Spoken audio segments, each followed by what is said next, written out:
ఈరోజు మనం పేరు మరచిన ఈగ కథ. చిన్నారుల్లో జ్ఞాపక శక్తిని పెంపొందిస్తుంది. రచయిత డాక్టర్ ఎన్ హరికిషన్.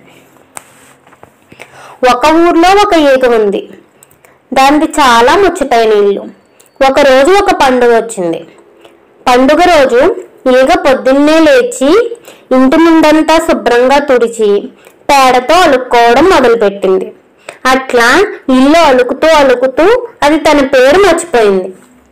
నా పేరు నాకు గుర్తు లేకుంటే ఎట్లా? ఎవరైనా వచ్చి నీ పేరేమని అడిగితే ఏం చెప్పాలి అనుకుని చేస్తున్న పని చేస్తున్నట్టే వదిలేసి ఒక మూల కూర్చొని తెగ ఆలోచించింది. కానీ ఎంత ఆలోచించినా దాని పేరు గుర్తుకు రాలేదు. దాంతో ఎవరినన్నా అడిగి కనుక్కుందామని ఎగురుకుంటూ పోతా ఉంటే దానికి ఒక చోట ఒక పేదరాశి పెద్దమ్మ కనబడింది. వెంటనే అది పేదరాశి పెద్దమ్మ దగ్గరికి పోయి, పేదరాశి పెద్దమ్మ, నా పేరేంటో నీకు తెలుసా అని అడిగింది. దానికి ఆమె, ఏమోనమ్మా, నాకు తెలీదు, పోయి నా కొడుకుని అడుగు అనింది. సరే అని అది ఎగురుకుంటా పేదరాశి పెద్దమ్మ కొడుకు దగ్గరికి పోయి, పేదరాశి పెద్దమ్మ కొడుకు, నా పేరేమిటో నీకు తెలుసా అని అడిగింది.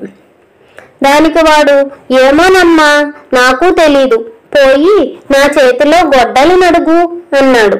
దాంతో అది ఆ గొడ్డలి దగ్గరికి పోయి, పేదరాశి పెద్దమ్మ కొడుకు చేతిలోని గొడ్డలి, నా పేరేమిటో నీకు తెలుసా అని అడిగింది. దానికి ఆ గొడ్డలి, ఏమోనమ్మా, నాకు తెలీదు, నేను కొట్టిన చెట్టు నడుగు అనింది. దాంతో అది చెట్టు దగ్గరికి పోయి, పేదరాశి పెద్దమ్మ కొడుకు చేతిలోని గొడ్డలి కొట్టిన చెట్టు, నా పేరేమిటో నీకు తెలుసా అని అడిగింది. దానికి ఆ చెట్టు, ఏమోనమ్మా, నాకు తెలీదు, నా మీదున్న పక్షులను అడుగు అనింది. దాంతో అది పక్షుల దగ్గరకు పోయి, పేదరాశి పెద్దమ్మ కొడుకు చేతిలోని గొడ్డలి కొట్టిన చెట్టు మీదున్న పక్షులారా, నా పేరేమిటో మీకు తెలుసా అని అడిగింది.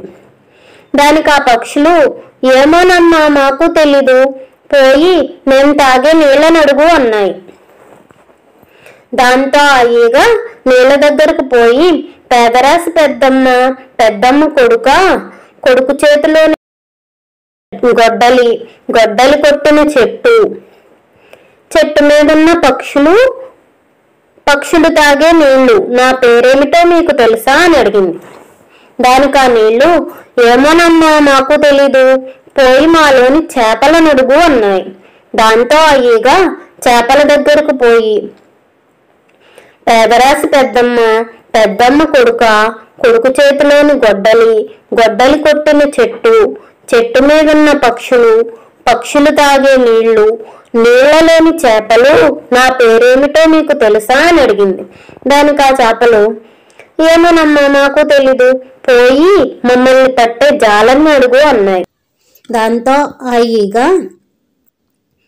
జాలరి దగ్గరికి పోయి, పేదరాశి పెద్దమ్మ కొడుకు చేతిలోని గొడ్డలి కొట్టిన చెట్టు మీదున్న పక్షులు తాగే నీళ్లలోని చేపలు పట్టే జాలరి, నా పేరేమిటో నీకు తెలుసా అని అడిగింది. దానికి ఆ జాలరి, ఏమోనమ్మా, నాకు తెలీదు, పోయి ఆ చేపల్ని తినే రాజును అడుగు అన్నాడు. దాంతో ఆ ఈగ రాజు దగ్గరకు పోయి, పేదరాశి పెద్దమ్మ కొడుకు చేతిలోని గొడ్డలి కొట్టిన చెట్టు మీదున్న పక్షులు తాగే నీళ్లలోని చేపల్ని పట్టే జాలరి పట్టిన చేపల్ని తినే ఓ రాజా, నా పేరేమిటో నీకు తెలుసా అని అడిగింది. దానికి ఆ రాజు, ఏమోనమ్మా, నాకు తెలీదు, పోయి నేను ఎక్కే గుర్రాన్ని అడుగు అన్నాడు. దాంతో ఆ ఈగ గుర్రం దగ్గరకు పోయి, పేదరాశి పెద్దమ్మ కొడుకు చేతిలోని గొడ్డలి కొట్టిన చెట్టు మీదున్న పక్షులు తాగే నీళ్లలోని చేపల్ని పట్టే జాలరి. జాలరి పట్టిన చేపల్ని తినే రాజా, రాజెక్కే గుర్రమా, నా పేరేమిటో నీకు తెలుసా అని అడిగింది.